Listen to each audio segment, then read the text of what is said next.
ಕಾನೂನನ್ನು ತರಬೇಡಿ, ಕಾನೂನನ್ನು ತರಬೇಡಿ, ರಕ್ತಪಾತ ಮಾಡಿಸಬೇಡಿ. ಹಿಂದೂ ಸಮಾಜ ಸುಮ್ಮನೆ ಕೂತ್ಕೊಳ್ಳಲ್ಲ, ಖಂಡಿತ ಕೂತ್ಕೊಳ್ಳಲ್ಲ. ಯಾರು ಹೇಳಿದ್ರು ನಾವು ಕೈಗೆ ಬಳೆ ಹಾಕಲಿಲ್ಲ ಅಂತ? ನಾನು ಹೇಳುದಿಲ್ಲ ಹಾಗೆ. ಕೈಗೆ ಬಳೆ ಹಾಕಿದ ತಾಯಿಯಂದರು ಕೂಡ ಹೋರಾಟ ಮಾಡ್ತಾರೆ, ನೆನಪಿಟ್ಕೊಳ್ಳಿ. ಈ ದೇಶ ಝಾನ್ಸಿ ರಾಣಿ ಲಕ್ಷ್ಮೀಬಾಯಿಗೆ ಜನ್ಮ ಕೊಟ್ಟಂತ ದೇಶ ಇದು. ಝಾನ್ಸಿ ರಾಣಿ ಲಕ್ಷ್ಮೀಬಾಯಿ 1857ರಲ್ಲಿ ಹೋರಾಟ ಮಾಡ್ತಾ ಇದ್ದಂತ ಸಂದರ್ಭದಲ್ಲಿ ಕೊನೆಯ 6 ತಿಂಗಳು ಇಂಗ್ಲೆಂಡಿನ ಇಂಗ್ಲಿಷ್ ಪತ್ರಿಕೆ ಆ ತಾಯಿಯ ಬಗ್ಗೆ ಅರ್ಧ ಪುಟದ ಲೇಖನ ದಿನ ಕೊಡ್ತಾ ಇತ್ತಂತೆ. ಎಂತ ತಾಯಿಯವಳು 2 ಕೈಯಲ್ಲಿ ಕಡೆಗೆ ಹಿಡಿದು ತನ್ನ ಕುದುರೆ ಮೇಲೆ ಕೂತು ತನ್ನ ದತ್ತುಪುತ್ರ ದಾಮೋದರನ ಹೆಗಲಿನ ಮೇಲೆ ಇಟ್ಟುಕೊಂಡು ಯುದ್ಧ ಮಾಡ್ತಾ ಇದ್ಲು. 25-30 ಅಡಿ ಒಂದು ಕೋಟೆಯಿಂದ ಇನ್ನೊಂದು ಕೋಟೆಗೆ ಹಾರಿ ಜಿಗಿದು ಹೋರಾಟ ಮಾಡ್ತಾ ಇದ್ಲು. ಅಂತ ತಾಯಂದಿರ ವಂಶದವರು ನಮ್ಮ ಹೆಣ್ಣು ಮಕ್ಕಳು, ನೆನಪಿಟ್ಕೊಳ್ಳಿ.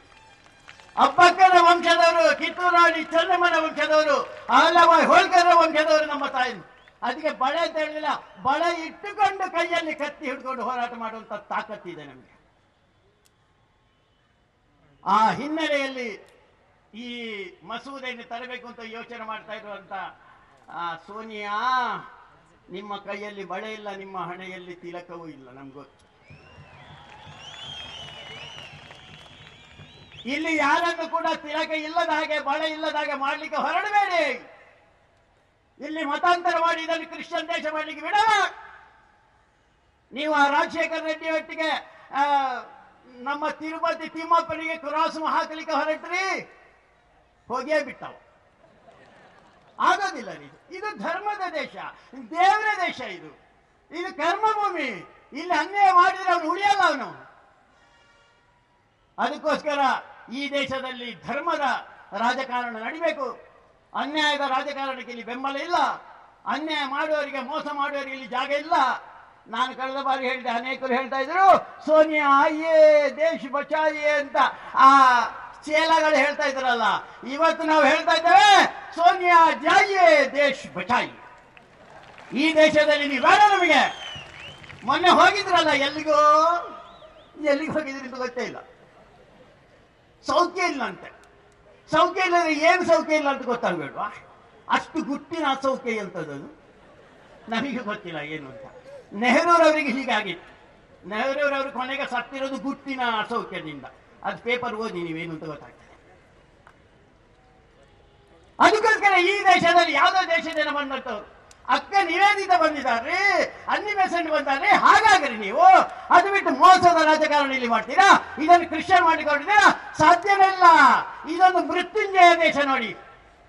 ಈ ದೇಶಕ್ಕೆ ಸಾವಿಲ್ಲ, ಈ ಸಮಾಜಕ್ಕೆ ಸಾವಿಲ್ಲ, ಈ ಧರ್ಮಕ್ಕಿಲ್ಲ, ಈ ಸಂಸ್ಕೃತಿಗಿಲ್ಲ.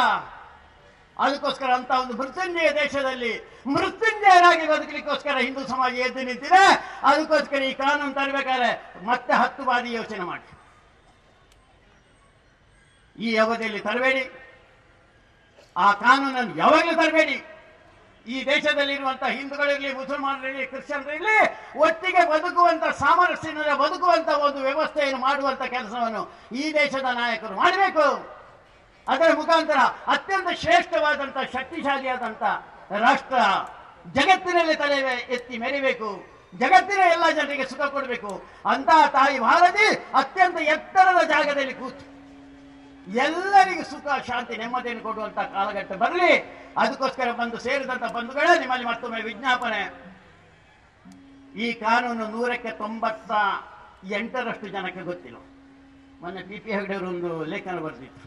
ಅಂತ ಕೆಲವು ಜನ ಲೇಖನ ಬರೆದಿದ್ದಾರೆ. ಅಂತ ಲೇಖನವನ್ನು ಕೊಂಡೋಗಿ ಎಲ್ಲರಕ್ಕೂ ಮಾತಾಡಿ.